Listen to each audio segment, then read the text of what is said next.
So after 5 years of not being in Haiti, God finally called me back here. And I'm with Dr. Manno. Would like to hear from you what's been going on in Haiti and how is life here? Well, let me say it's a pleasure for us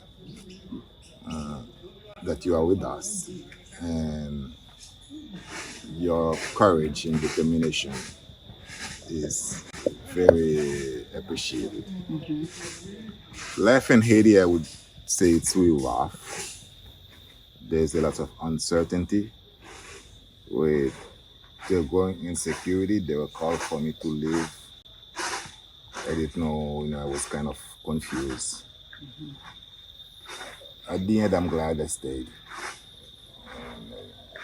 Many lives were saved, and we ended up saving a lot of legs too. That's the most important for me. What do you mean that you saved many legs? Can you clarify what you mean by that? The clinic is,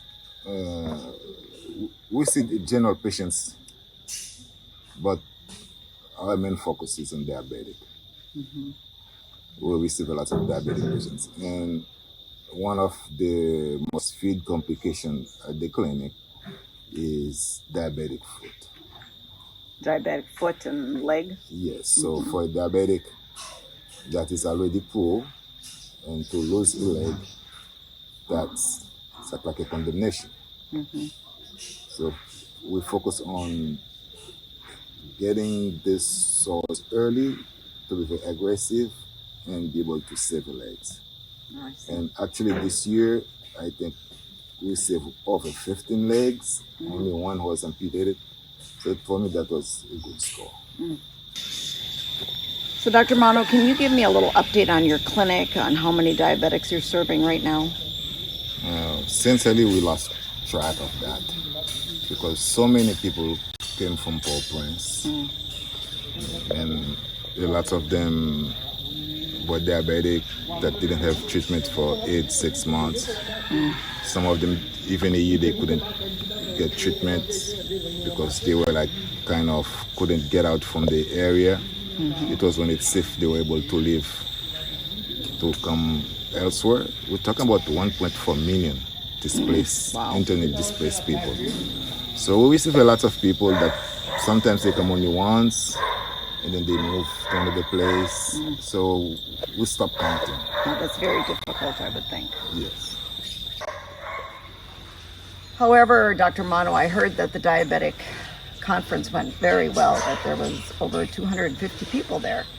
And I feel honored that I was able to be one of the speakers there. Can you tell us a little more about what the conference consisted of? So the diabetic, some people call it super group, and we call it diabetic day. Sure.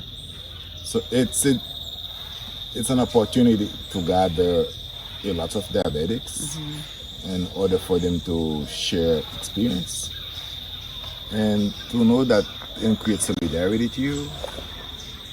And it's an opportunity for us to teach them on how to eat. So that's the reason we serve them food. But the main idea is when they go home, they're gonna be like getting the good news to other people that are diabetic, because there's a lot of myth about being a diabetic in Haiti. Right. So they are the one that will continue the education, and for many of them too, that it's been 5 years we've been doing this. Right. So a lot of them are waiting for this day because it's a day we kind of spoiled. Yes, yes. It's their day, and it's with a very light schedule. I saw that many people were leaving with medicine, and I also saw your nurses checking everybody for their blood sugar. Yes, it's also a clinic day too. We wanted to make sure that the blood pressure is okay, the sugar level is okay. And for the second year, we provide each of them with a moringa plant. Moringa plant, yes. Yeah. I don't know if you heard about this plant, but it helps people with diabetes, with arthritis, and a lot of other issues, but especially to people with diabetes. It's a source of protein. You know how food is I would say, luxury in Haiti. So many people that can afford to have meat, if they use moringa, they end up getting the protein that they need. It lowers the blood sugar, it lowers the blood pressure. So it's a miracle plant, and we incorporate this plant in our treatment, and it's been working very well. Diabetic conference, I noticed so many people coming up to you and thanking you and hugging you for your care and for your love to them. Yes, they always show us gratitude, and I feel many times uncomfortable receiving the credit because the clinic, it's a team. We wouldn't be able to do it without the help and support of people like you that see the clinic as a ministry. In reality, we are a ministry. We are here to serve people with dignity and love. That's our Agape program. We always find the opportunity to tell the people how grateful the people that they are supporting are. Because imagine so many of them are alive because of the compassion of the team.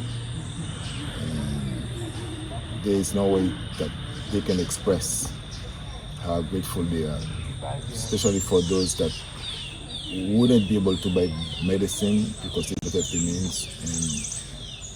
And with the help of people like you, with the rest of the team, we make it available for them. So And that's what you call agape care. Yes. Yes. You had said yesterday something about in the United States, we have Medicare, Medicaid, and that if someone here has a mother or a grandmother who has no money, they die. Yes, that's what it is. And if you have like an acute illness, okay, it's easy to find the money for the first for the care. But when you have a chronic illness like diabetic, and someone that live on $1 a day, suddenly that need $30-40 US a month for treatment, there's no way they can make it. So those people are alive just because of this program. And Correct. there's no support from the government, there's no insurance, nothing. The clinic is the insurance. And imagine if you are a grandma and your grandson is diabetic, and to find a place that keep the son alive, imagine what it means for you. And that's agape care. Yes, that's Yes. what we're doing. So is there anything else that you'd like to share before we wrap this up?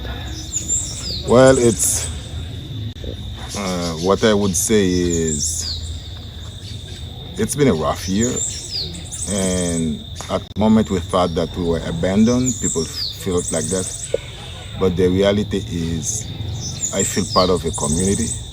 We never thought that the clinic would be open still today because there were lots of uncertainty, and thanks to the support of the group, they love, and especially when you're in the middle of such a crisis that you asking questions about are you alone in this fight, and suddenly you find like a message, someone say hi, it means that you are not alone. So at the end I feel like I'm part of a community.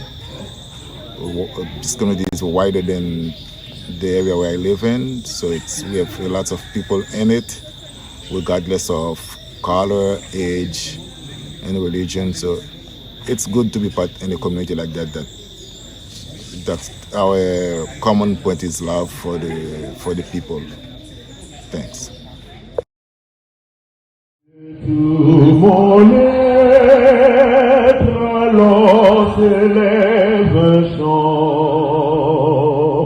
Dieu tout-puissant, que tu es grand, de tout mon être, alors